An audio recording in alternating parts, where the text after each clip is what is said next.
تاجدار ختم نبوت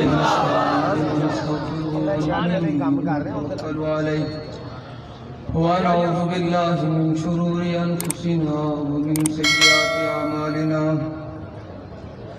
من يهده الله فلا مضل له ومن يضلله فلا هادي له ونشهد أن لا إله إلا الله وحده لا شريك له ونشهد أن سيدنا ونبينا وحبيبنا ومولانا محمدا عبده ورسوله أما بعد فأعوذ بالله من الشيطان الرجيم بسم الله الرحمن الرحيم إنا أعطيناك الكوثر فصل لربك وانحر إن شانئك هو الأبتر صدق الله العظيم صدق رسوله النبي الكريم إن الله وملائكته يصلون على النبي يا أيها الذين آمنوا صلوا عليه وسلموا تسليما السلام عليك يا سيدي يا رسول الله وعلى آلك وأصحابك يا سيدي يا حبيب الله بآواز بلند الصلاة والسلام عليك يا سيدي يا رسول الله وعلى آلك وأصحابك يا سيدي يا حبيب الله الصلاة والسلام عليك يا سيدي يا رسول الله وعلى آلك وأصحابك يا خاتم النبيين بندہ پروردگارم امت احمد نبی دوست دار چار یارم تابع اولاد علی مذہب حنفی دارم ملت حضرت خلیل خاک پائے غوث اعظم دیر سایہ ہر ولی صدیق سے حسن کمال محمد است فاروق ذل جاہ جلال محمد است عثمان ضیائے شمع جمال محمد است حیدر بہار باغ خصال محمد است صلی اللہ تعالی علیہ وسلم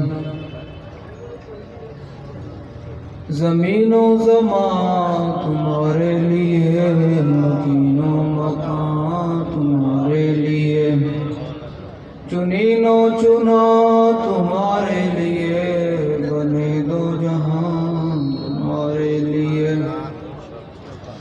دہن میں زبان تمہارے لیے بدن میں جان تمہارے لیے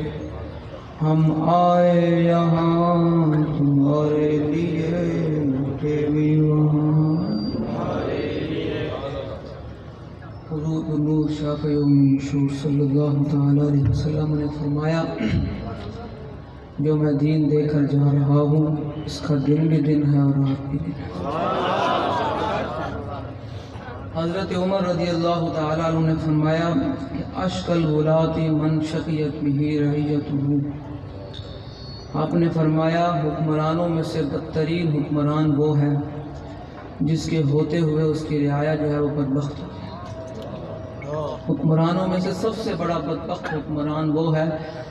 جس کے ہوتے ہوئے اس کی رعایا جو ہے وہ بدبخت ہو جائے پھر آگے حضرت سیدنا صدیق اکبر رضی اللہ تعالیٰ عنہ نے آپ اعرابی نے کہا انت خلیفۃ رسول اللہ کہ کیا آپ رسول اللہ صلی اللہ علیہ وسلم کے نائب ہیں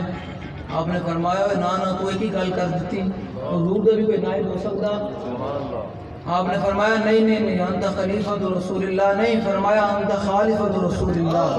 فرمایا 1,24,000 انبیاء میں سے 1,24,000 صحابہ میں سے سب سے جو ادنا غلام ہے نا وہ میں ہوں سیدنا صدیق اکبر نے فرمایا ادنا غلام غزوہ احزاب اس کا قرآن میں بہت تفصیل سے ذکر ہے یہ مشرکین کے ساتھ رسول اللہ صلی اللہ علیہ وسلم کی بہت بڑی جنگ ہوئی. یہ مشرکین جو ہیں یہ 25,000 کا لشکر لے کر مدینہ منورہ کا محاصرہ کر لیا انہوں نے, اور صحابہ جو ہے تھے وہ 1500 صحابہ تھے. تو معاہدہ لکھا گیا, 2 قبیلے کے سردار آئے تو رسول اللہ نے فرمایا تم اپنے لشکر کو لے جاؤ یہاں سے, تو ہم تمہیں مدینہ کا 3 حصے کی کھجور دیں گے تو تم اپنا لشکر واپس لے جاؤ. یہ معاہدہ لکھا گیا. اگلی بات اتنی دیر میں حضرت اسید بن حضیر رضی اللہ تعالیٰ عنہ آپ تشریف لے آئے. آپ نے دیکھا کہ وہ جو ایک قبیلے کا سردار تھا وہ ایسے رسول اللہ صلی اللہ علیہ وسلم کے سامنے جو ہے نا وہ ٹانگیں لمبی کر کے بیٹھا ہوا تھا. آپ نے آتے ساتھ اس کو فرمایا یا عین الحجرس اتمد رجلک بین یدی رسول اللہ, فرمایا او بندرا تو حضور کے سامنے ٹانگیں لمبی کر کے بیٹھا ہوا. آج جو ہمارے لوگ ہیں وہ کہتے ہیں کہ گستاخان رسول کے ساتھ نرم بات کی جائے. ہم آج کے ملا کی بات نہیں کر رہے, ہم آج کے کسی بندے کی بات نہیں کر رہے, ہم بات کر رہے ہیں اسید بن حضیر کی جو صحابی رسول ہیں. وہ موقع لوگ کہتے ہیں جی حالات بڑے خراب ہیں جی, یہ معاملات ہیں جی. حقیقت پر اگر دیکھا جائے اس وقت حالات واقعی خراب تھے کہ وہاں سے 25,000 کا لشکر مشرکین مقابل میں لے کر آ گئے اور یہاں صحابہ 1500 تھے, اور صحابہ کے پاس کھانے کے لیے کچھ بھی نہیں تھا اور پیٹ پر پتھر باندھے ہوئے تھے. اس دن حضرت اسید بن حضیر کہہ سکتے تھے کہ حضور آج نرم بات ہو سکتی ہے, ٹھیک ہے جانے دیں, بالکل یہ آپ 3 حصے مدینے کے کھجور دیں اور معاہدہ کریں. صحابی نے کہا نہیں, حالات جتنے مرضی خراب ہوں لیکن حضور کی عزت کا معاملہ سب سے بالکل جدا گانا ہے. آپ کے سامنے وہ معاہدہ کرنے آیا ہوا تھا, لیکن آپ نے فرمایا تو نے حضور کا ادب نہیں سیکھا, تو حضور کے سامنے ٹانگیں لمبی کر کے بیٹھا ہوا. فرمایا او بندرا, لوگ کہتے ہیں گستاخان رسول کے کہ وہ بھی انسان ہیں. میں نے کہا صحابی رسول نے اس کو کہا او بندر کہ تو حضور کے سامنے ٹانگ لمبی کر کے بیٹھا ہوا ہے. فرمایا اگر مجھے رسول اللہ کی مجلس کا حیا نہ ہوتا تو میں تیرا پیٹ جو ہے وہ پھاڑ دیتا. اس کو کہتے ہیں لبیک لبیک لبیک لبیک یا رسول اللہ, لبیک لبیک لبیک یا رسول اللہ, لبیک لبیک لبیک یا رسول اللہ, لبیک لبیک لبیک یا رسول اللہ, لبیک لبیک لبیک یا رسول اللہ, لبیک لبیک. اور صحابی نے کسی سے پوچھا بھی نہیں, اور بعد میں کسی صحابی نے ان پر فتویٰ بھی نہیں لگایا کہ یار معاہدہ ہو رہا تھا اور آپ نے یہ بات کر دی.